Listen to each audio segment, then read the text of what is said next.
Hi everybody, we're here for Slack today. We got an amazing day for you, great speakers, fun raffles, good drinks and networking. It's going to be a grand old time. How you doing? Thank you so much for coming. Thank you for supporting downtown San Francisco. Can we give a shout out? Downtown San Francisco! It's coming back, baby. We know it's coming back. So thank you for coming.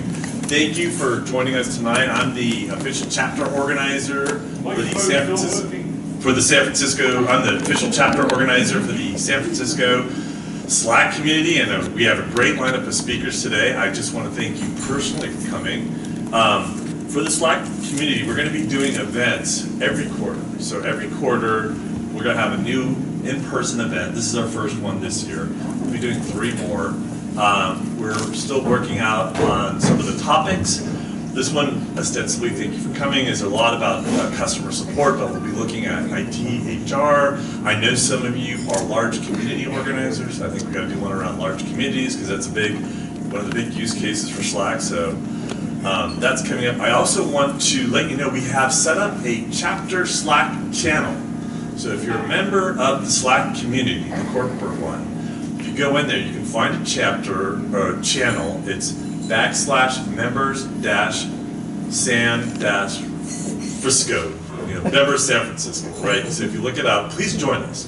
This is going to be a great place for us to communicate, to actually do planning for the next upcoming events, and try to figure out what we want to be talking about, sharing, and covering in there. I want to have a big thank you to the owners and the organizers, the people here from 111 Meetup for hosting us. Mandy has been super helpful. We've got a wonderful staff here that have been supporting us and doing a great job, so thank you. I also want to thank our 2 front desk volunteers. I sent an email out the last minute. I got so many responses. I'm super psyched.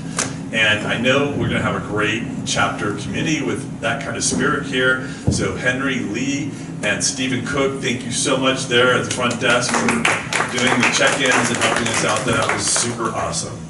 Lastly, I want to cover. So we're going to be covering on our agenda today a number of things, and what we're trying to do here is learn more about Slack, share best practices. So I was like, well, what can I do? What's something kind of cool and something you wouldn't think about? So are any of you familiar with Slack shortcuts? Raise your hand if you know what a Slack shortcut is. All right. So do you know what /shrug is? You got to try this shortcut. It's so funny. If you do if you just type in /shrug, you hit return, you get the text emoji like this. It's so funny. It's super cute. I was like, wow, that's cool. So there's a lot of, besides practical stuff, one of the things I personally love about Slack, you can be personal. Even though you're operating in real time or asynchronously in real time, there's so many opportunities to tailor your communications to yourself, to engage your customers, to create experiences beyond just the plain everyday. And I think that's one of the great things about Slack, and I hope hopefully you guys can embrace that too, and we'll talk more about that as we do our events. So what I'm going to do is I'm going to start off with a showcase startup and sponsor startup. So we're going to have each of them come up and just give you a short pitch on what they're doing and how they're doing it. So we're going to start off with this gentleman here, Chris from Idiomatic. Come up here, give us an introduction. Is it? Yeah, just keep it. Hi, I'm Chris. I'm one of the co-founders of Idiomatic. What we do is plug into open-ended customer feedback, so like Zendesk tickets, survey responses, anything like that, and we label them and categorize them for our customers to make them useful. So we're kind of voice of customer in a box. So that's what we do. I've been a long time member of the support-driven community, so happy to participate. Scott, I think most of you know him, kind of ideated this with me at like a cafe, and I was like, that's a great idea, you should definitely do it. Little did I know it would turn out to be this big and this awesome. So thanks everybody. Welcome. Thank you. Right. Some of our sponsors aren't here in person today, so I'm going to read out a little bit of a description. So since Chris mentioned support driven, is an online community dedicated to customer support with over 14,000 members of professionals doing customer support in Slack, mostly Slack. I think, as you know, one of the things about Slack is it's so prevalent, especially in high-tech sectors, as we gauge our customers. So they are a community that fosters values of acceptance and belonging, helping others when you can, building and sustaining relationships. The community connects over their free Slack community, which I encourage you to join. It's a wonderful group of people. There's a lot of knowledge sharing there about how people are doing support. And also Slack too, there's a channel just for Slack support in there. They do 2 wonderful online events and annual conferences. Next month, March 26th in San Diego, they're doing the Support Driven Leadership Conference. This is where heads of support and senior support leaders level up together. It's a 2-day conference in person to an event exclusively for senior leaders in customer support and experience. And then also May 14th in Las Vegas is a support-driven expo with over 8 tracks of content and sessions and talks presented by hands-on support practitioners designed to help you learn in a safe environment. They have a wonderful Slack community. If you're in support, you should definitely join that. So I'm going to invite up our next startup. I'm going to ask Sarah Hatter to come up here. I'm over here. Here you go. Yeah. Sarah, come on. Hiding behind the post. Hi, everybody. This is nuts. Let's do it. Can you guys hear me like this? Yeah. First of all, thank you so much, Kevin. We're not a startup, but yeah, we work with a lot of startups. I work with a lot of startups. Also, Chris is really selling himself short. He's a big math nerd. So if anybody here wants to like Goodwill Hunting at the end of the night, this is the guy for you. That's the product he built. It's really fascinating. Anyway, thank you for being here. I'm with Partner Hero. I also run Elevate CX, which has been around a lot longer than Support Driven. We are also an event for customer experience leaders. We meet 3 times a year ever since 2012. But for here as Partner Hero, we're actually here to announce this awesome book that my colleague Mercer has written. You see the postcards on the table, the little stickers. On the back of these postcards is a QR code to download her book, CXOXO, How to Build a Support Experience Your Customers Will Love. So that's what we're all about. I have like 10 pins. If anyone wants an enamel pin, they're really cute, but they're going fast. So thank you, Kevin, for having us. Thank you, everyone, for being here. Please download the book, read it. Give us some insight and experience and thoughts that you have while reading it. You can tag us on LinkedIn or just go to partnerhero.com/CXOXO. Awesome. Thank you. Yeah. Awesome. Thank you, Sarah. Sarah's an amazing person. You should definitely follow her on social media. She's got a great following and a great attitude. I love what she puts out there. She's fantastic. All right, so one of our other sponsors who's not here tonight, I have a short readout, is CX Accelerator. CX Accelerator is all about accelerating your CX career. They're a not-for-profit community that exists to equip, encourage, and connect customer experience professionals at every stage of their career. They're a wonderful online Slack community as well. You can join for free. They have tons of resources to help you, move your career along and move ahead. There's no better place for those who are ready to put their CX career into high gear, and you can learn through a mentorship program as well as curated CX resources. I'm going to invite up the next sponsor, Vlad, if you could come up here. Yeah. Hi everyone, thanks for coming. I also wanted to piggyback on Sarah for also sponsoring our drinks, so thank you, Partner Hero, for that one. Yeah. Yes. So. Oh, I forgot. That's the most important. I know that's why everyone's here. Anyway, thanks for joining. So Focal is Focal transforms your Slack your Slack support channels from a disarray into a organized support operation. So what we do is we have a lot of tools that are built into your Slack support channels, which gives you things like automation and conversation routing and ticketing. And what that does is it lets you bring in all your conversations so that you never miss a single message. You can route conversations within your team, and you get reports so you can understand things like time to first response and SLAs and SLA adherence and CSATs and stuff like that. The other approach is that we can bring in all of your Slack conversations into your ticketing system, such as Zendesk or Intercom or Salesforce or whatever, so that when you respond from that ticket, it actually comes back out into that Slack thread, so that you can kind of stay within one place. Or we have our own Focal conversation messaging platform, which is designed for Slack support and email support, and it has a bunch of features such as SLAs and tickets and reporting and basically everything you'll ever need. So if you want to try it out, come to focal.io, add the bot to your Slack workspace. Step 2 is go and add the bot to all of your channels, and step 3 is get all of the value out of Focal. Step 4 is you can also find me. Or talk to Mike. Talk to the big ball guy. All right, thank you. So at this point, we're kind of ahead of schedule, which is good, right? So we'll be able to maybe get to the raffle at the end. I don't know if you guys, once again, I want to point out we're going to have a raffle for the wonderful Molly Johnson Ramen Bowl Crochet. I don't know if you saw this over there. That's going to be raffled at the end of the night. So one of you lucky winners is based on the number on your band here. So if you just, we'll do that at the end. Vlad from Vocal has sponsored that, so he'll be doing the raffle at the very end. And then I'll once again, yes, Sarah also sponsored the bar. So look at, we need a big round up for Sarah and our hero and Elevate CX. Oh yes, please, thank you so much. All right, well, if the speakers could come up here now, that'd be great. Rachel Wu from Iterable Technical Support. We've got Vlad Schlossberg, the CEO of Focal. Chris Martinez, also the co-founder and CEO of Idiomatic. Kate Gaines, who's I'm super excited to have here. I've seen her speak before. She's head of customer experience at PagerDuty. And Vidya, also, I can't pronounce her last name, please forgive me. But she's VP of customer at CodeFresh.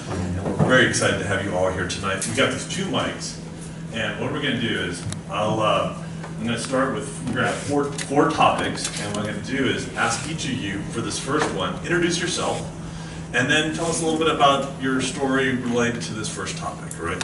So the first topic is, how are you optimizing Slack for customer service? Right? Is it fast response times? Are you looking to enhance collaboration? Are you trying to improve customer satisfaction? What are the things that you're doing? If you could just share a little bit with us. And we'll start from left to right. Rachel, I'm sorry, you're first. I did solve. Yeah, go ahead.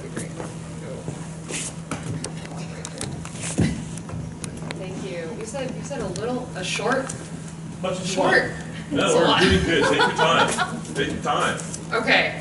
So hi everybody. My name is Rachel Wu. I'm a senior manager of technical support at Iterable. To kind of understand a little bit more about why we use Slack, just kind of a little bit about my company. We are a customer communications platform designed to help connect people to products that bring them joy through omni-channel messaging. And so what that means is we help brands like Redfin, Box connect to their customers via marketing messages through email, SMS, push, in-app, things like that. And it sounds complicated because it is. And so in order to make a tool that's easy to use for people of all types of technical skills and backgrounds to use, the product itself is pretty complicated. So support is really necessary for a lot of these folks. And so I lead so at Iterable we have 3 levels of support. Premier is the top level that I manage, and this is where we use Slack support. So actually for faster response times, collaboration, better customer satisfaction, all of that is what we keep in mind when we are using Slack, because we have channels for people and they ask their questions in there and we can talk. And Slack is, I think as we mentioned, it's a much more intimate tool to use than email or chat. And so, yeah, that's what we use. We'll just do intros first. And Oh then my we'll come God. back, okay? Yeah, sorry. That's why I said shh. That's good. No, that's good. Okay, intro. Sorry, everyone. Here we go. Hello everyone, I'm Vidya Vijay Kumar. I'm the VP of Customers at CodeFresh. What CodeFresh does, we're a DevOps platform, basically taking your software from code to production. That's the main goal here. And so we are a full end-to-end platform continuum for continuous integration, continuous deployment, and we've recently launched a year and a half ago, the GitOps deployment process as well. So, it's just a great way to make sure that all of your software delivery needs are in one platform. That's what we do, and our organization, my organization at least, handles customer support, customer success, and professional services. So those are the areas that we cover on the customer organization. I'm Chris. I already introduced myself. Idiomatic, as I said, is kind of voice of customer in a box. So we mostly work with companies that are larger. Slack was actually our first customer way back in 2016, I think. But people that get a lot of feedback from their end users, right? So a lot of B2C companies or B2C. I'm the co-founder, kind of in charge of all customer-facing stuff. So I do sales, marketing, customer success. And we've been on a journey with using Slack with all of our customers since before they had shared channels and before. So I can tell you a lot about how it worked back in the early days. Yeah, so that's kind of our company and what we do. Excited to talk to you about how we try to make our customers happier with Slack. Hey y'all, I'm Kat Gaines. I am a senior developer advocate at PagerDuty. PagerDuty, for anyone who doesn't know it, is an operations management platform. Excuse me, that's kind of a mouthful. And so if you've heard of maybe your engineers being on call, they might be on call on PagerDuty. We do a lot more than that though. It's things like automation, kind of end-to-end, understanding what's happening with your systems and your services and making sure that the bad things don't happen again if possible. I started there in their support org and I built that up for about 7 years before a few years ago I wanted a change of pace, and so now I do this. It's just a different way of interacting with our customers, basically a lot more face-to-face stuff, a lot more events like this, conferences, those types of things, which are all really fulfilling and fun. And yeah, we've been using Slack for a very long time, so I've seen a kind of variety of use cases across our org with how we use Slack. So, Kat, why don't you start with the first question, right? So this is all about how are you optimizing your customer service or engagements with Slack? Yeah, so a lot of what I'll say for the customer support org obviously will be kind of past tense, but so a few things that we were doing and that I know that team is still keeping up to date, there were things like premium customer engagements, that was one thing, partnering with the account teams and shared channels and having another way of contacting their support, their account teams, having some boundaries around that too though, making sure it doesn't just kind of bleed into replacing actually filing a ticket when it's something more complicated, those types of things. Other types of things that we've been doing, something I've actually been really enjoying is just finding different ways to collaborate, especially when, and I'm going to talk about this a lot because it's what PagerDuty does, when there is an incident of some kind, making sure that there is a shared understanding not just of what's going on and what's broken and what's happening, but also what is the customer experience. It's just as important for your CS teams, your success teams, your sales folks to be able to give feedback into engineering and product in those moments, and Slack has been just a huge way that we communicate in those moments in terms of having a shared incident channel, making sure that there's a place for people to pass on feedback, especially if maybe a high priority customer is really impacted by what's going on and they need a little bit more of a high touch update than just whatever's going out on the status page, down to things like crafting those status page updates, getting approval and messaging. A lot of that is happening in Slack, and so really it's a lot about the internal collaboration to bring folks together around the customer experience that I'm seeing a lot these days, and that is really most helpful and impactful. These days, yeah, our product is pretty complicated, and explaining the value proposition often internally for like our champion is a quite complicated conversation, and so we need a lot of back and forth, and we need direct feedback from our champion to really be successful within an organization. So Slack is almost invaluable for us. We try as hard as possible if they're on Slack. And actually we built like a Microsoft Teams integration too for like the one customer that was on Microsoft Teams. But we try as hard as possible to have that real-time ability for them to come in and give us feedback or say, how do I do this or how do I do that? A lot of companies say they want to be customer focused and they want to understand the voice of customer, but then they don't really know what they want to do with that. And so when we organize and when we give them a dashboard that shows them the voice of customer, they're like, what do I do with this now? And so it's really important when they have like specific needs that they are able to talk to us. So we try to create a shared Slack channel with every single customer We also push notifications. Chris, give us an explanation. What is voice of customer, by the way? So for us, we plug into like customer service tickets, like emails, chats, phone calls. So we plug into like Zendesk, Salesforce Service Cloud, Intercom, Gladly, Gorgeous, any of those things. Also survey responses, any kind of app reviews, any kind of open-ended feedback, text basically from your customer, and we label it. We assign it like this person was talking about this issue or this topic. And so that way you can quantify across what is otherwise an endless stream of text, basically, what your customers are talking about. So that's what I mean when I say voice of customer. Most people, when they think of voice of customer, I'm glad you asked the question. Most people, when they say voice of customer, they think of surveys. That's like the only thing they think of. And actually, customer service tickets are, in my opinion, a much more valuable source of voice of customer because they tell you exactly what's going wrong with your product or your services or your experience. So anyway, that's what I mean by voice of customer, exactly. And so for us, it's really important that we get their feedback. What are they trying to do? What insight do they want to know? Their CEO saw something on Twitter and wants to know how many other people have the same problem. We get stuff like that and via Slack channel all the time, and then we have to go show them how to find it in our dashboard. We also push notifications, like real-time notifications of spikes in specific issues. So like, hey, there's a spike in people trying to log in but not getting the login reset password email. You should probably go in and check out what's going on, why they're not getting that email. So we push notifications via shared Slack channels to all of our customers as well, which has been really successful for us. It causes them to not have to keep our dashboard up on their monitor all day, but also causes them to come in when they need to and figure out what's going on with their customers based on their customer feedback. So it's the primary way that we engage with almost every single customer. The only exception is like, we have a university in Italy that is not on Slack or Microsoft Teams, so we interact with them via email. But like basically every single customer, our primary mode of communication is Slack, and it works much better for us with the kind of white glove service model that we have.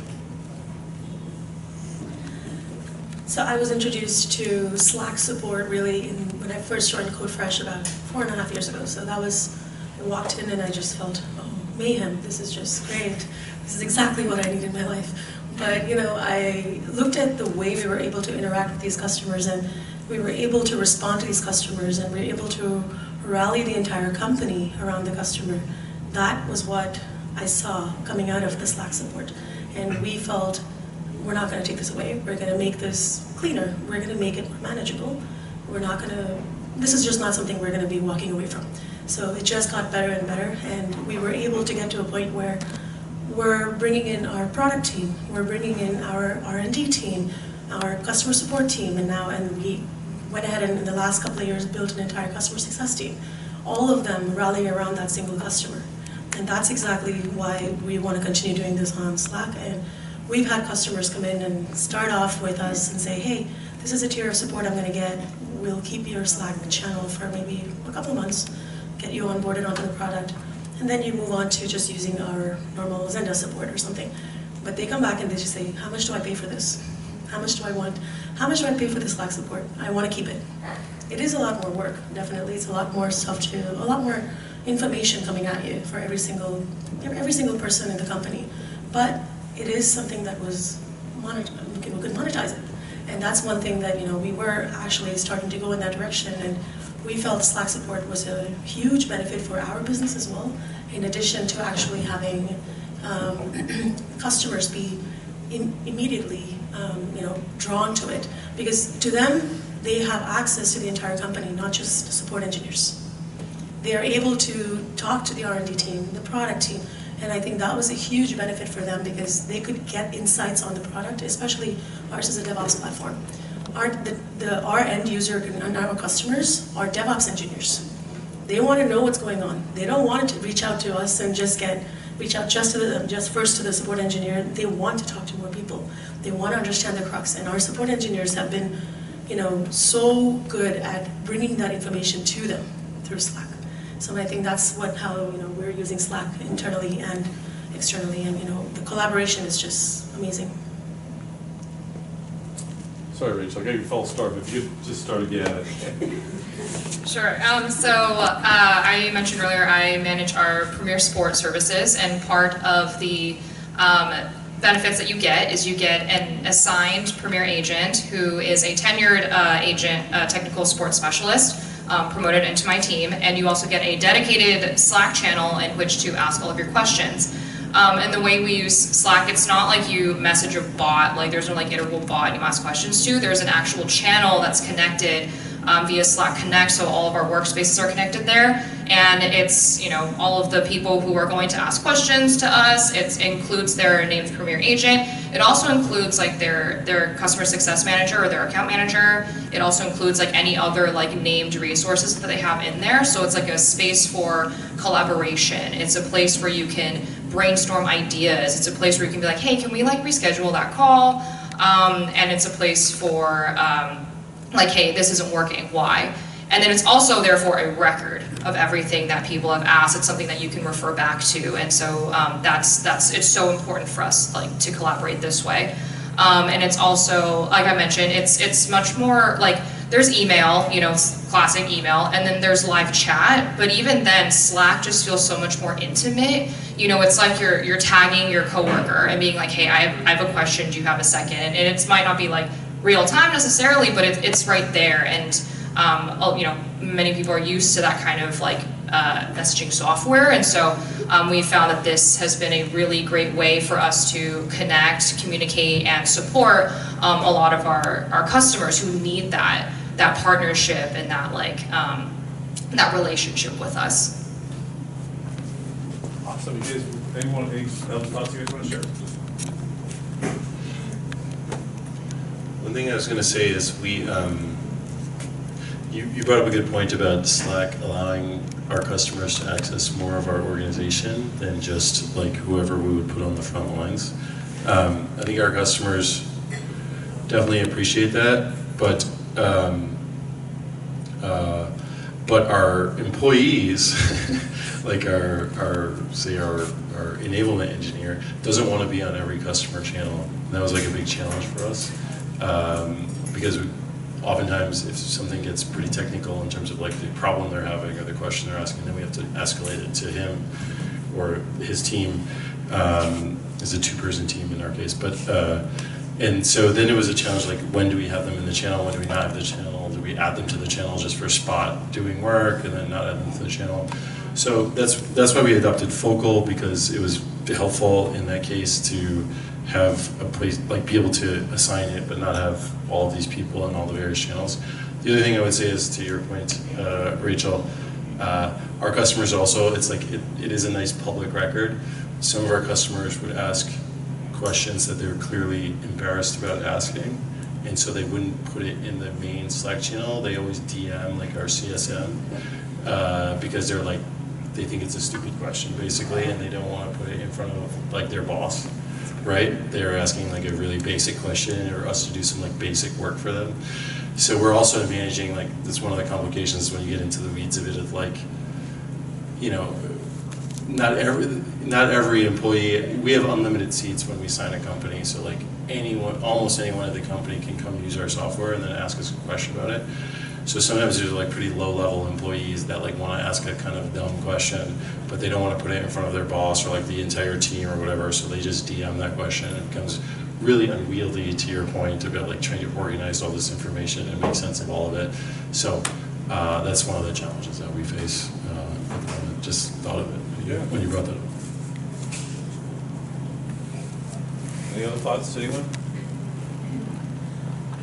No? Okay, we can go on. You can? Talk about the Focal side of things as well. Okay. Yeah, so one of the big pieces for us to control that mayhem was Focal, to be honest. But I think we tried to do automations on our own because we have multiple shared channels with a customer. You know, like we have, you know, so many channels, and we didn't want our engineers to be directly on the channel. So Focal was our solution there, because we do have our support team as agents on the channel, but nobody else is really an agent there. They're a direct, you know, they'd have to be physically, like actually manually added to the channel to be able to respond to the tickets or anything. But we have enough of these innovations so that our customer success team and our customer support team are able to leverage the knowledge from our R&D team, from our product teams, to actually bring that for the customer, because we have other automations through our ticketing system.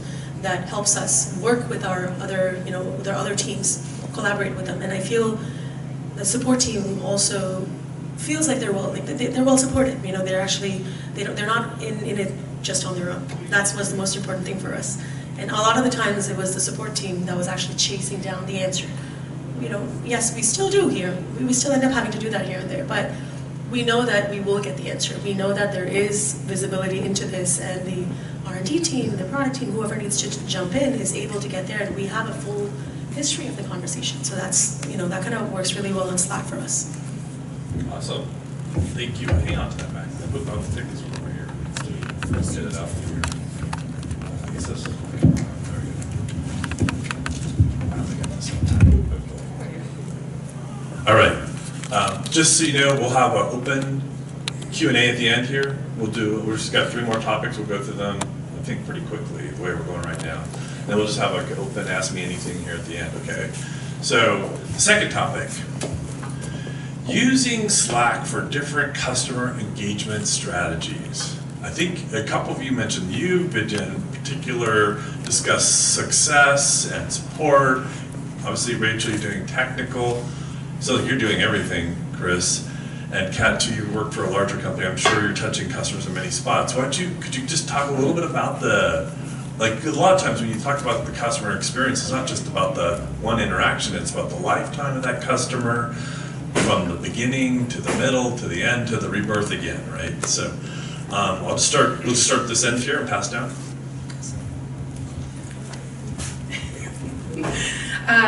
So I want to go back to and answering that something that Rachel said, which was just about, tagging your coworker in Slack. I'm actually going to go from the customer side of this as opposed to the vendor side. So I am a lead of one of our employee resource groups at PagerDuty. Our employee resource groups are different kind of affinity groups for different identities. I am one of the co-leads of Rainbow Duty, our LGBTQ plus resource group. It's a very cutesy name. But we recently, across all of those groups, started using a new software to manage how we put on events for employees and how we engage with them in different ways, whereas it had just been kind of chaos previously. We were just putting things on like the company calendar and yelling at people about them in different Slack channels, and people may or may not show up, and so it's been nice to have this platform to rein them in. But their company is doing this where they're using Slack for how they engage with us, especially we're still in kind of a several-month onboarding period with them, getting used to it, working out the kinks, figuring out how we do things. And that experience of feeling like, you're tagging your coworker, you're just dropping into that Slack channel and you're saying, hey, I need help with this, can you help me figure it out? It is so much less stressful for some reason than filing a ticket or getting on live chat or sending a pigeon somewhere. Like, it is just so much less stressful. And so I really appreciated that, and that's kind of helped me step back to how I think about our customer engagement strategies. So when I'm thinking, for example, about not even in our Slack instance, but in different community Slack instances that I'm part of, where I see somebody mentioning PagerDuty or mentioning something that has to do with the topics we cover and the areas that we serve, I'm thinking about how we're going to engage with them and what that looks like and how we make it feel like, we're all part of the same team here, and that's really the goal, to make sure that they know that we're on their team and we're not just kind of a vendor trying to pitch to them, but that we're here to support them and help them do their work. And I think that's something that's been really helpful. So it's less of the strategy that we're kind of initiating, but more just a little bit of how we're thinking about what it looks like to be part of that customer's world rather than just someone kind of on the side in their ear pitching in once in a while. I'll give you 3 specific kind of examples from our customer journey. First is onboarding. So something that we do that's pretty different than all the other kind of text analytics or voice of customer software out there is that it's a very, we incorporate a lot of feedback. It's a very hands-on process of coming up with a taxonomy for the business that we're working with. And so in the first, like say 2 to 3 weeks of working with a customer, we need and want a lot of feedback from them about what we've shown them and whether this is the right way to like categorize their tickets, the right way to tag their stuff, right? We want a lot of feedback. And we just have found no other way besides Slack to like kind of get them engaged enough to actually give it to us. Or sitting in like a 3-hour meeting with them, or like kind of painstakingly going through each tag and like having them do something that they could do offline if they wanted to. and it's just not a good experience, you know, sitting live on Zoom or sometimes back in the day in person doing that. So in the onboarding process, we try to get them a shared Slack channel as early as possible so that we can fully complete our onboarding and get enough feedback from them. Design, you know, the kind of set of labels or the taxonomy that we're using for their business to be as effective as possible for them. So it's really helpful for us in the onboarding process. A second one is anytime we do any kind of custom report or like this kind of deep dive, which we don't do as much of now. A lot of that's handled in the product, thank God. But we used to do a lot of that for customers, but especially when we first started the company. And we would always put those in the shared channels, and that would generate a lot of positive, kind of goodwill towards us, because people who didn't ask for that report or didn't even know it was coming would see that and be like, oh my God, I can't believe, like, I didn't know you could produce that out of this, out of these Zendesk tickets or whatever it is. So that was really helpful for us as a business in terms of growing within an account, because other people would see it and be like, oh, I have a data source. I have Pinterest is one of our largest customers. We do like 16 different data sources for them. And so they have separate Zendesk accounts for like users, advertisers, different partners, things like that. So that all happened organically. They saw a report, they were like, oh, I have a Zendesk account that I could plug into this, maybe I could do it. So it was really helpful for in-account growth for us. And the last one is what I mentioned earlier, the notifications. So for almost every customer that's on a real-time data source, we have a shared Slack channel where we pipe in real-time notifications. Hey, you've seen a spike in Zendesk tickets about X, right? What happens is someone will see that, say like on the voice of customer team or the customer experience team, and they will to adding a coworker, they will at a coworker internally, say like at Pinterest or something, hey, did you see this spike? Do you think this is caused because of that one bug we know about or whatever? They'll have a conversation right there in the public channel in front of us about this spike that we've like pushed to them or told them about. That is really helpful to us because it's public, and we can use it when that customer comes up on renewal. We can talk to the champion or the decision maker, and we can say, hey, look at all these spikes or these things that your customers were talking about. We can screenshot that basically and show it to them. Hey, Idiomatic was really helpful in identifying and helping you understand what was going on when you had that bug or you had that thing that was going on. So just some examples, from onboarding to renewal of it being really helpful in our case. I'm going to really just piggyback on what Chris just said, because we start a little bit before onboarding in our customer journey, where it is the POV. We are a pretty complicated product because it's a DevOps platform, and they want to make sure that our product is fitting their needs for their software delivery processes and their user experience that they want. So we have a pretty heavy engagement with our solutions architects when it comes to the POV phase of the whole journey. And POV is? Proof of value. So this is pre-sales, right? So we're talking everything before a customer signs a contract with you. So we're talking our sales executives, our solutions architects. They're on Slack with a customer on a shared POV channel with that prospect or a customer. Now, what they do is they actually end up having a whole lot of technical discussions, a whole lot of requirements discussions, the goals they want to meet before they even sign the contract with CodeFresh. Now, all of that conversation is now on Slack. Everything's on Slack. And then the customer is happy, they sign, and it passes over to our team, which is the customer success team. Now, what happens here is our customer success team has the advantage of going back and looking at the challenges that they may have faced. So you kind of start the journey understanding this is what worked, this is what didn't work, how important is it? Which points are important? How can we help prioritize this for the customer so they can find the value during onboarding as fast as possible? So that's exactly why, for us, handing off from a POV state of the Slack channel to a customer state of the Slack channel. And at that point is when we actually, because now they're probably paying for support or anything else, right? We end up adding our focal agent onto that channel when they end up becoming a customer, and all of that is getting recorded in our Zendesk support system. and all of our conversations are in there. Now we have other, we have other ways to monitor all of these conversations with the customer, and we have our own customer success tool that we use, and all of the conversations from the POV get recorded into the conversations, and we have a proper handoff from the sales cycle into the customer cycle, success cycle. Are there holes? Yes, of course there are holes, but it's getting better and better every day. And that's something that Slack has been really useful for us. And the customer experience sort of continues on that front. They get that instant gratification saying, oh, I asked the question, I got the answer. That's an instant thing that I think this day and age especially, everybody's looking for that, and they want answers immediately because everything's in our fingertips. And that's one of the most important things that Slack is providing for us for our customer experience.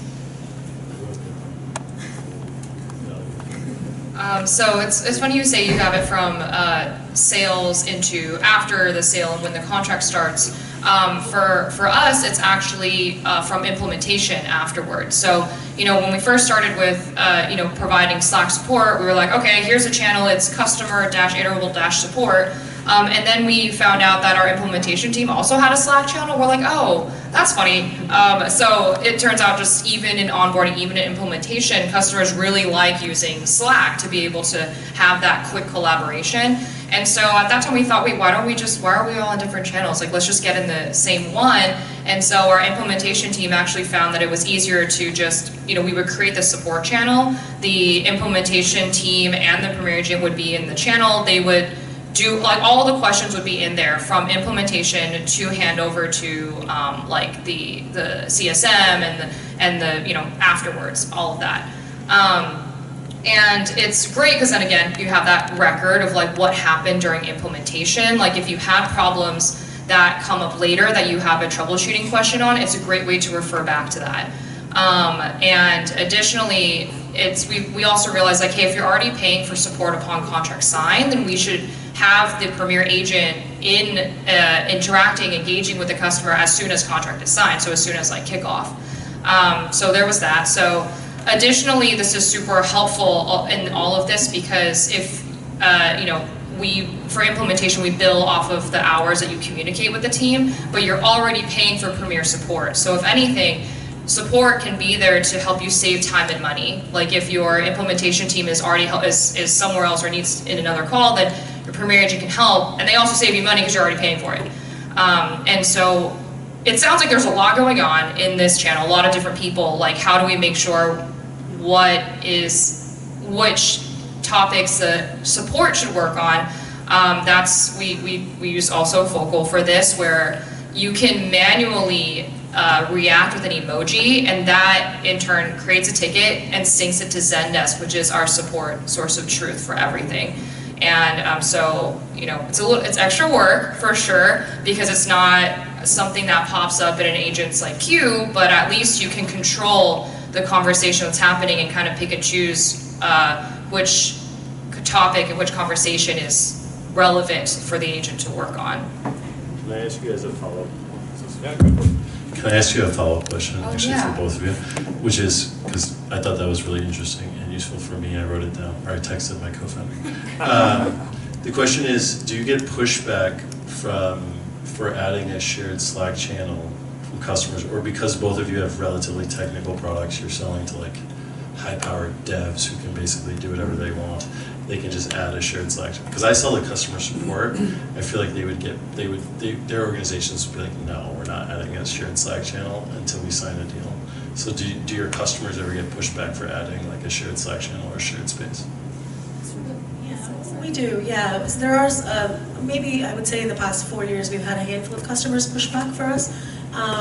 But most of our, like you mentioned, they're all DevOps engineers and developers that are working with us. I feel like they have that push. They know how to push it back and say, okay, well, that's fine. If you want me to just do, email support for the 3 months that I have to do a proof of value, great. I guess this is how I'm going to waste my time.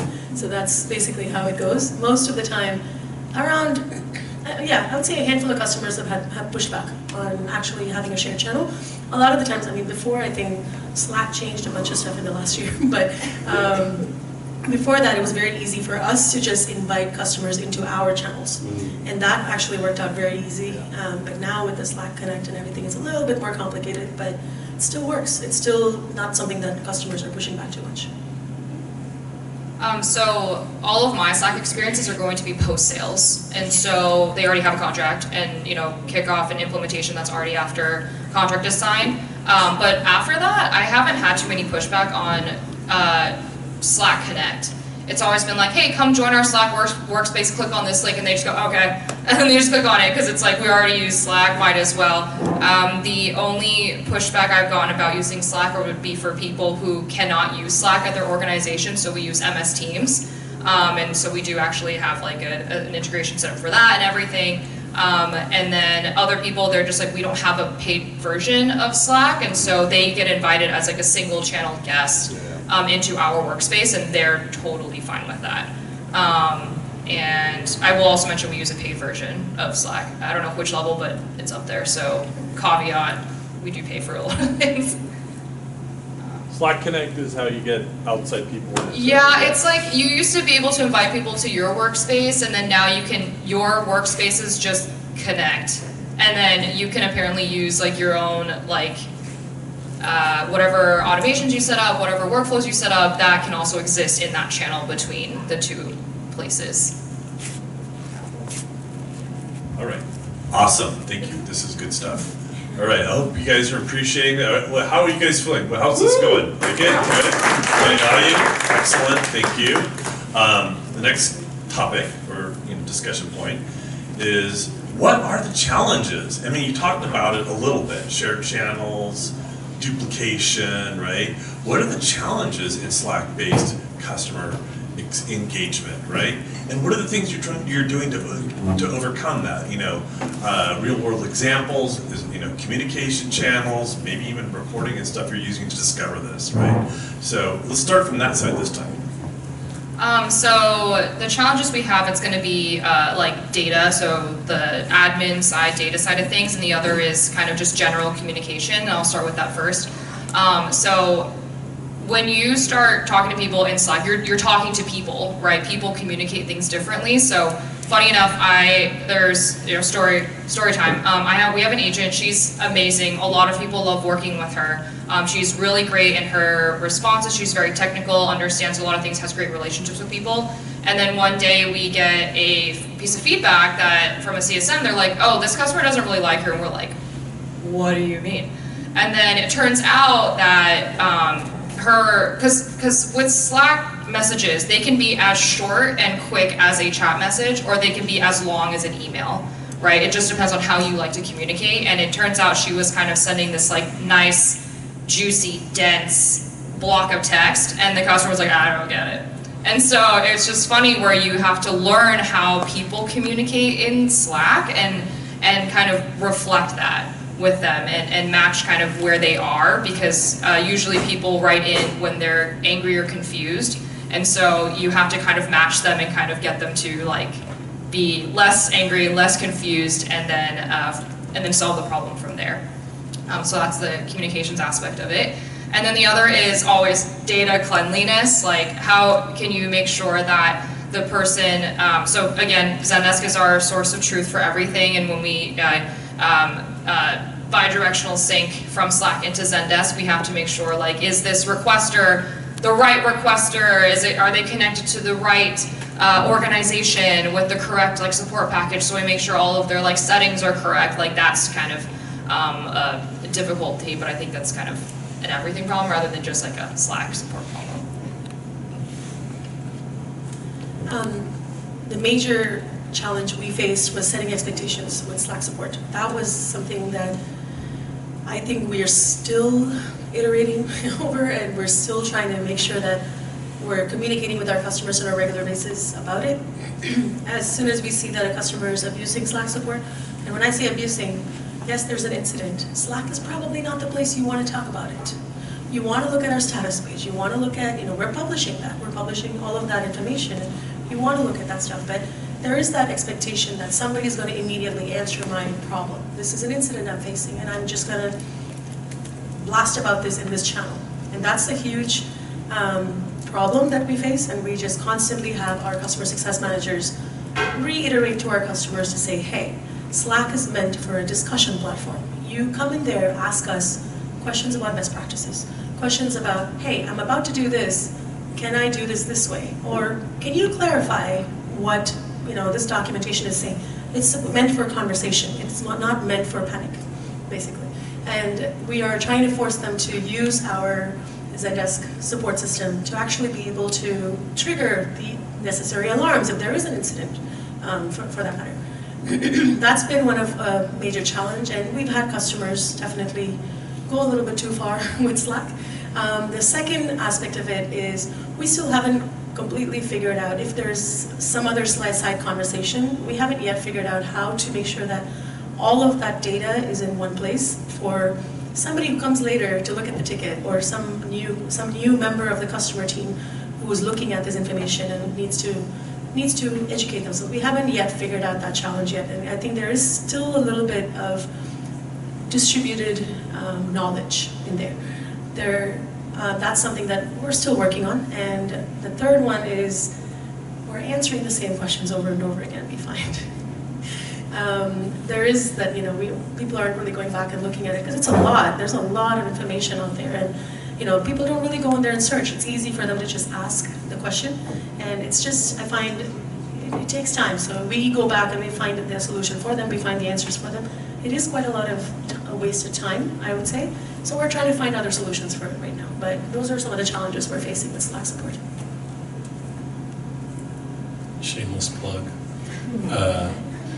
We definitely tell our customers what questions their customers are asking over and over again. But we don't have a chatbot or anything to answer them. So we then plug into chatbots and tell them, and then they can tell their chatbot what questions they need to answer. But for us, I talked about some of the problems already. For us, it's all about making sure nothing slips through the cracks, basically, is the main problem we're trying to solve on Slack support. Like, Slack support is great. It works really well for us. Customers are happy. We're happy. The only thing I'm worried about ever as a founder is, like, are we missing something? Did someone ask us for something, we forgot to do it, and it just slipped through the cracks? How we used to solve this is my co-founder and I would be on every single shared customer channel, along with all our CSMs, and if we saw something that wasn't getting responded to, then we would Slack internally and be like, did you see this? Who's on vacation? Like, what's going on? We try to use Focal for that now because it became kind of unscalable to do it that way, and in addition, we kind of reduced our CSM team to basically one core person. And she's about to go on maternity leave, so I have to take over, my co-founder has to take over for her when she does that, and I'm about to go on paternity leave, so for all of those reasons, it gets really unwieldy to just be in every channel. That's a really bad solution for this problem of making sure everything doesn't slip through the cracks. So that's honestly why we kind of originally adopted Focal, which is allows us to have basically a source of truth, similar to how you guys use Zendesk. In terms of tickets, making sure that we're actually responding to all of the tickets and getting folks the answers that they need. So that's mainly our main challenge, is just making sure that we respond to every thread and make sure that we recognize every thread that needs. Not every customer message needs to be responded to. Sometimes they're just like, oh, this is awesome. It doesn't need a ticket. I wanted to see it, but that doesn't need to be a ticket right in our ticketing system. So making sure that we respond to everything that needs to be responded to. I want to echo some of the conversation about when there's an incident like you were talking about, and boundaries, and it's something that you would think our company, for being what we do, we would have figured out, the incident management piece, and yeah, we do, but that's the part that gets tricky when you have customers who have different ways of accessing your support, your success teams, etc., and they feel entitled to know what's going on, or they want to ask for something a little unreasonable, like an RCA, just root cause analysis, immediately before the incident has even wrapped up, right? And you have to explain to them that, that takes us a couple of business days usually to get out. You gotta hang out and wait for that, right? But these are the people who, if they didn't have Slack, they'd be calling their CSM on the phone. They'd be calling their account rep on the phone. And so it's just another channel for them to feel entitled to distract in the moment. And so it is about setting boundaries. It's about having those conversations up front and really clarifying with them what it's there for and what it isn't. And yes, it does sometimes suck to have to go through filing a ticket or checking the status page. It's something you have to do. But that process is there for a reason because it has the most up-to-date information, I think. I think the other thing too, Rachel, I think you were mentioning a little bit about just like agent load and understanding who's right for what question and what's going on. That can become unwieldy. If, for example, you have a team who's on your premium support team, usually for a lot of companies that is a smaller team of folks who are specialized, who can handle those premium support customers. And so you might have a load where you have an agent who's handling a few customers at a time. And if they have those Slack inquiries coming in through those channels and they're also trying to manage tickets, we did things, so obviously integrating our own product, PagerDuty with Slack was really helpful, integrating Zendesk, kind of understanding just what every agent's load was and being able to say, okay, here's what this person is handling at any given moment, whether they are on call for something, whether they are working on these tickets, and having that holistic view. But you still have to, as a leader, really keep on top of that and make sure that you're load balancing well enough to say, okay, that person is going to be overwhelmed. And so it's just like any other support channel, you have to pull that into that analysis to make sure that your team isn't burning out in any given moment. Awesome, thank you so much. Okay, we got one more topic. I'm sure we're getting kind of close to the hour here or so, but this has been really good content. So thank you, all of you, for coming tonight and contributing. The last question is about the future. The future of Slack in your customer engagement. Are you doing any interesting experiments? Are you thinking about using AI or Gen AI? Anything that you're kind of considering or looking at? Where do you see the next frontier coming in terms of your customer engagement using Slack? And Kat, we'll start with you this time. I feel like this is timely with the AI question because Slack just made some cool announcements in that category, right? And some of it I'm really excited about. The things like the recap summaries, being able to understand what's happening in a thread. If you missed a huge part of the conversation and being able to just say, okay, what happened there?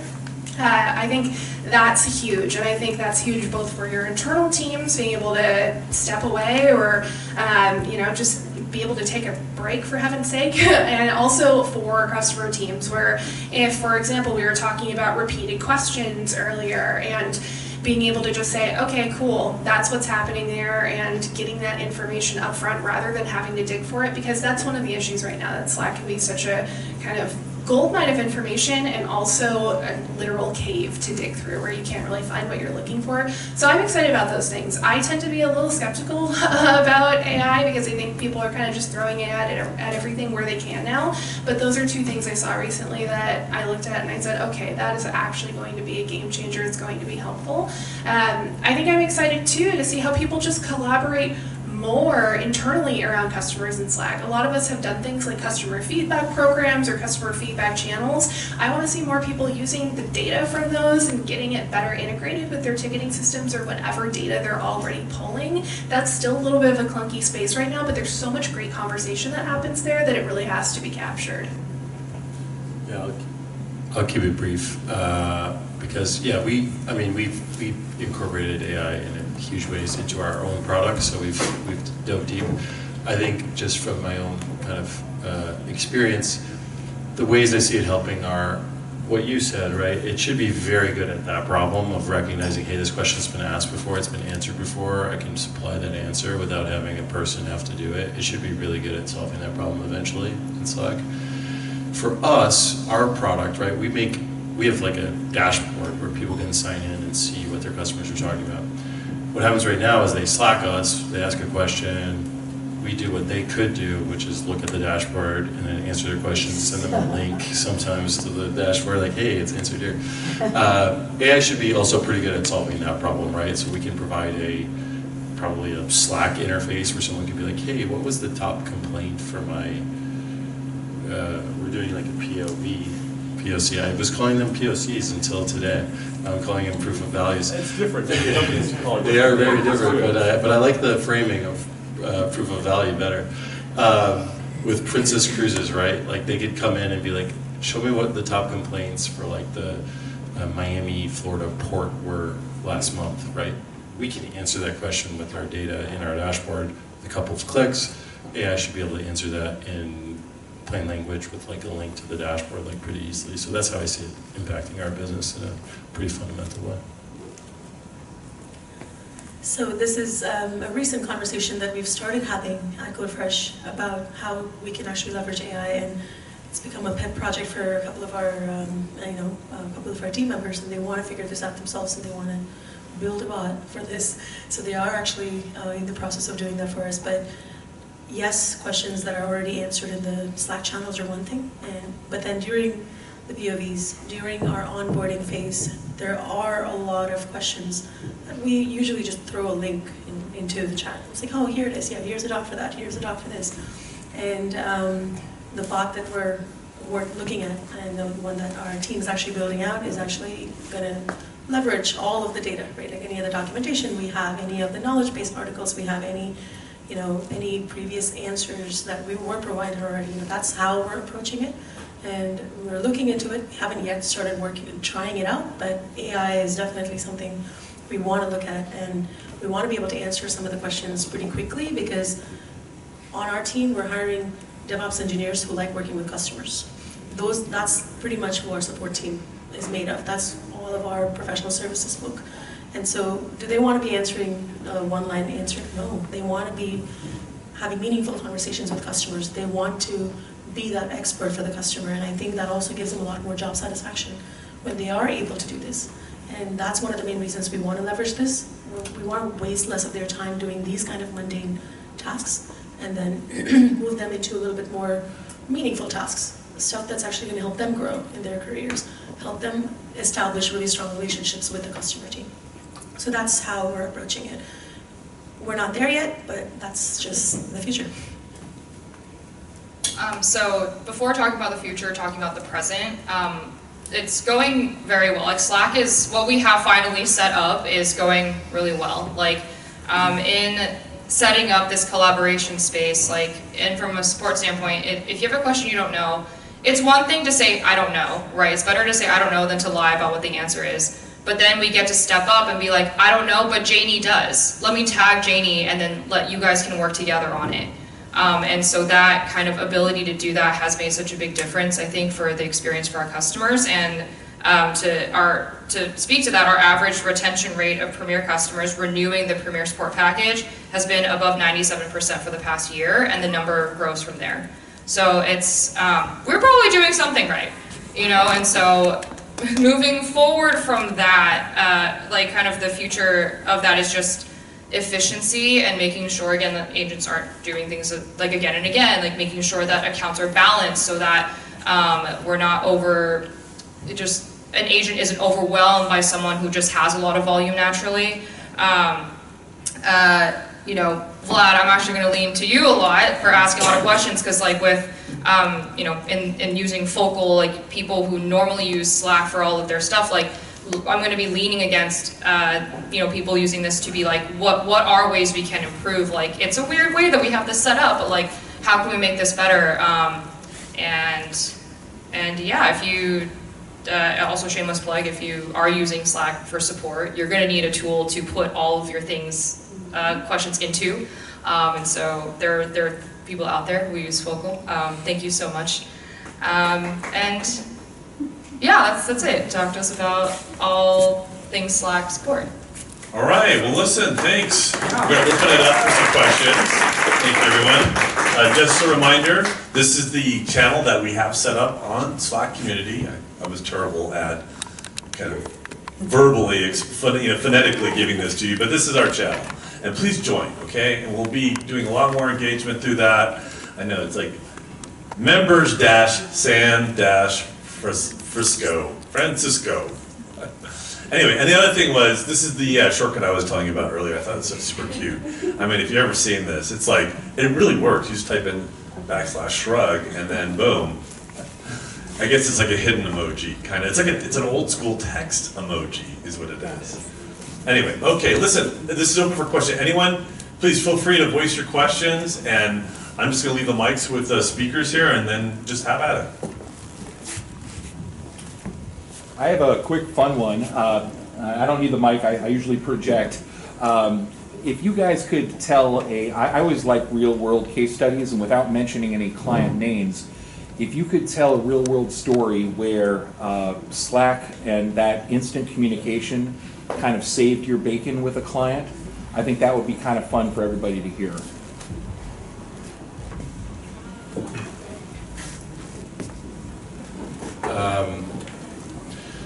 One of our customers was a very large grocery and food delivery service, not mentioning any names.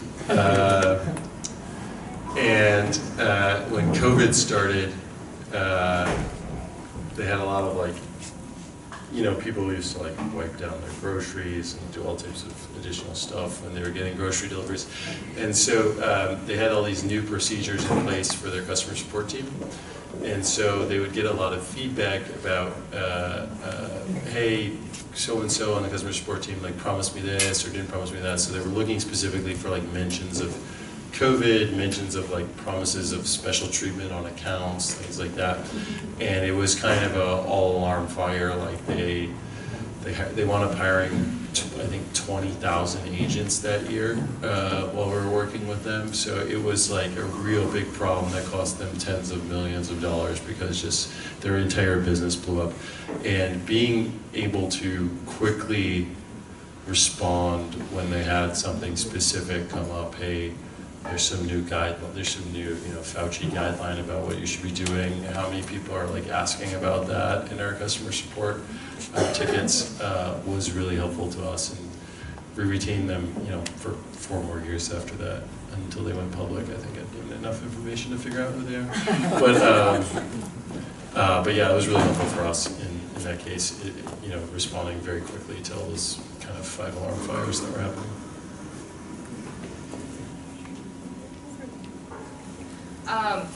So if a customer is experiencing a problem, an incident, a huge P1 fire, it's been really great for them to be able to just tag their Premier agent, be like, hey, my messages aren't going out. And then the agent to be like, okay, that feedback is so much faster to be like, okay, it's my messages aren't going out for this abandoned cart flow, journey. And the agent, because they already work with them, they're like, I got it, I know which one it is, I probably was looking at that just a little bit ago, let me go double check. Oh my god, you're right, nothing's going out. Since the agent's already in Slack, immediately on call channel, being at dispatch, we need help, I think there's something going on with this customer. And so definitely helped, it turned into an incident probably, but it's still, that's so much faster and so much more hey, we got your back, here's as much update as we can give you, and that's really helped us and helped our customers in that relationship. We have a customer who's a big project management company, and can't say the name, of course, but they suddenly increased their load on our platform. So we're a build system, so one of the pieces of our product is building the software. And there was a huge load. Suddenly they just started increasing the number of builds that were running in parallel. We weren't handling it. We weren't actually handling it. Nobody else in the history of the company has run that many number of builds. And we have a SaaS platform that we run. We actually host, we can host customers' builds on our platform and put together all of those customers don't run so many parallel builds. And this one customer just went crazy with the number of builds. And I think having Slack is probably the reason they were able to continue to grow that. And I think the fact that our teams were able to collaborate with the customer on Slack, provide instant responses, provide updates on the progress on how we are helping them, we're going to continue helping them scale, the tests that we're doing for them specifically. And that kind of conversation, at this point the VP of Engineering is involved because we're all just blown away. We're just like, what? What now? You never told me this. I talked to you 2 weeks ago. You didn't tell me you were going to blast the system with 4,000 more builds. So it's just something that I think we weren't anticipating. But the fact that we were able to respond so quickly to the customer helped them kind of figure out how to get past that hump temporarily, immediately, almost immediately. And then after that, we were able to work with them to understand what are their goals, what are their, and this was a direct conversation with the R&D team, with the product team, because we had to make changes to our platform to make sure that they can continue growing, and this year they're planning on doubling that. So this was an ongoing conversation, this is an ongoing thing. And yes, when the renewal came up, they said, yeah, we're growing, this is how many seats we need. You've already started testing this, give me the results so I can grow accordingly. And we're continuing to grow with this customer. And I think Slack support and the fact that we could literally rally all of the teams around that one customer to help them grow has been a huge help for us to keep the customer and keep them happy. Mine was a little similar to Rachel. So it's like early pandemic, I think late 2020. It was like 8 p.m. on a Friday night. It was still that point where I think we weren't sure how long this thing was really going to last, this working from home thing. And so I still had a very crappy, like, little standing desk extension on top of my dining room table in my very tiny apartment that I lived in at the time. And so I'm like just wrapping things up. I'm getting ready to make dinner. I had taken everything down, and one of our CSMs calls me on my cell. And I was like, hey, what's up? And he goes, this customer just noticed this thing, it looks really broken, I have no idea what to do, please help, oh my god, I tried reaching my manager, I can't reach them, you're my last resort, please help, I don't know what to do. And so I'm like, okay, I get the standing desk back up, I open the computer, I pull him into a call with me on Slack, and I walk him through our process, which is a slash command for creating an incident. And so it saved our bacon with that customer that time, but I think that it also saved us with a few customers in the future, because he then went and taught that to the rest of his team members who, for some reason, we had a learning gap that our CSMs didn't know how to create an incident. It's embarrassing for me to be able to say that, but that was something that we just didn't have scaled out to them. And so being able to save that with our customers in the future, and then being able to remove leadership from the equation as well, so that they're empowered to do it. Because the reality is, when there's something going on, you shouldn't have to loop in leadership. In fact, they should stay out of your way when you're trying to resolve that issue. And so being able to just give him and his teammates the power to do that felt like it really saved us with a few. Listen, raise hands. How many have questions? How many more questions do we have out there? All right, go. Hi everyone.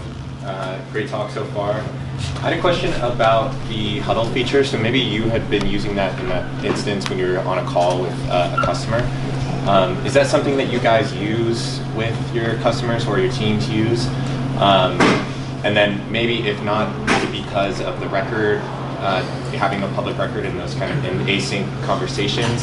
And then I guess the follow-up is, with the new AI features coming, would that kind of, maybe you could have recording of those calls and maybe notes of those things, which would solve that record feature. I really like the talking aspect of that feature, so I just wanted to ask it in your experience. I can start. For us, no, but I am excited about that for that same reason. There are like different softwares that our sales team is using that take notes during calls, all those types of things. And so being able to draw some of that back into, again, people are spending their lives and their work days in Slack, that really excites me. So I hope in the future that's something we're using it for more. No, but we use basically Google Meets and Zoom integration to do the exact same thing. So like if you look at the our shared channels with customers, like they're often like, okay, let's jump on Zoom, and then they're slash Zoom. So yeah, we definitely do that, what you're talking about. We just don't do it. We just technically don't do it through the huddle. And yeah, the new Zoom features of like automatic call recording or call summaries that can be posted into the channel are quite nice, and probably will provide a record of that. We've never had that before, but yeah, we definitely do lots of jumping on calls with customers. Very similar to what Chris said. We don't barely use Huddle, but the slash Zoom is a lifesaver for sure. And the summary that Zoom provides now is much better. And we also use this tool called Calm, and we end up recording all our calls for analysis and everything of that sort. But I haven't yet explored what Huddle can do. Same on we don't use Huddle very much, but actually I have a colleague in London. It's hard to be face-to-face, voice-to-voice with her because of the time difference. We actually do audio recording sometimes, and then Slack can transcript that. Because sometimes it's the end of her day, she's like, working with her kids, she's just like, Rachel, I just have to put this into a voice message. I can't. And I'm like, Jess, you're right. This is such a good idea. I can finally talk out loud. And it just, so we do, that's our version of it. Awesome. No, gentleman back there, please go ahead. So you guys did mention you have channels directly with customers. So and at the same time, of course, there are limitations in resources. When do you respond to them? There are SLAs and expectations. Have you ever considered value in cross-customer engagement so that they can learn from one another? Like, what's your take on that? I can start with this. I'm very passionate about no SLAs in Slack because, as I mentioned, every customer is assigned to one agent, and so it just doesn't make sense for them to have an SLA in response time because they're maybe in a meeting with another customer, they're at lunch, they're going to the bathroom, very natural human things. So we don't have SLAs, but we do still track first response times to either manually just kind of it's like I think 23 hours, but that's including weekends, and we don't offer support on the weekends. And we put all of these expectations up front with the customer. It's like Slack is only monitored in your agent's business hours, either 8 to 5 or 9 to 6. If you don't receive a response in the time you need it, here's the backup option, and for us it's chat. You said something about value. Community. Customers talking to each other, Slack, or Slack community. We use we have like a separate community that's managed by our marketing team for that. So we've tried forums before, to be honest, and we haven't really had that much success with it. But the newest product that we have, it's GitOps. So it's based on our Argo community, Argo, which is an open source project. So that's community seems to be pretty active. So that's what we usually end up leveraging for our cross-customer collaboration. On Slack, we do not have cross-customer collaboration at all. We don't usually, have one customer work with others, but we collaborate with customers in other areas. Like we have beta features going out, and so at that point, we'll have a shared channel across multiple customers, and we'll have them all give us feedback on the same channel, and there's some collaboration during those incidents, those events. But otherwise, we don't really use that. But for us, because everybody who pays for Slack support has an SLA, because there's a certain level of support.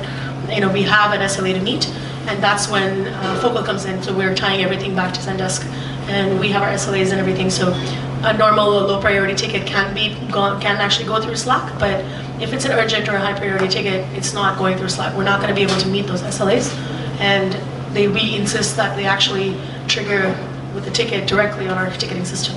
So that's pretty much how we operate. Our customers love to talk to each other. However, I would say I aspire to have enough customers to have a vibrant Slack community. Yeah, for us, we haven't considered doing it on Slack. We've been curious about it in the past, but like others said, we have community forums right now, and that's kind of our customer-to-customer engagement. I forgot to finish my thought really quickly on SLAs. We still keep track of it because it still is very fast. Like, agents do still respond very quickly. We just don't promise anything. All right. Any last questions? All right. Oh, one more. Go ahead, please. I have a question for those of you who charge for Slack support. How much do you charge? I was going to ask you that offline. Because now it's public. Yeah.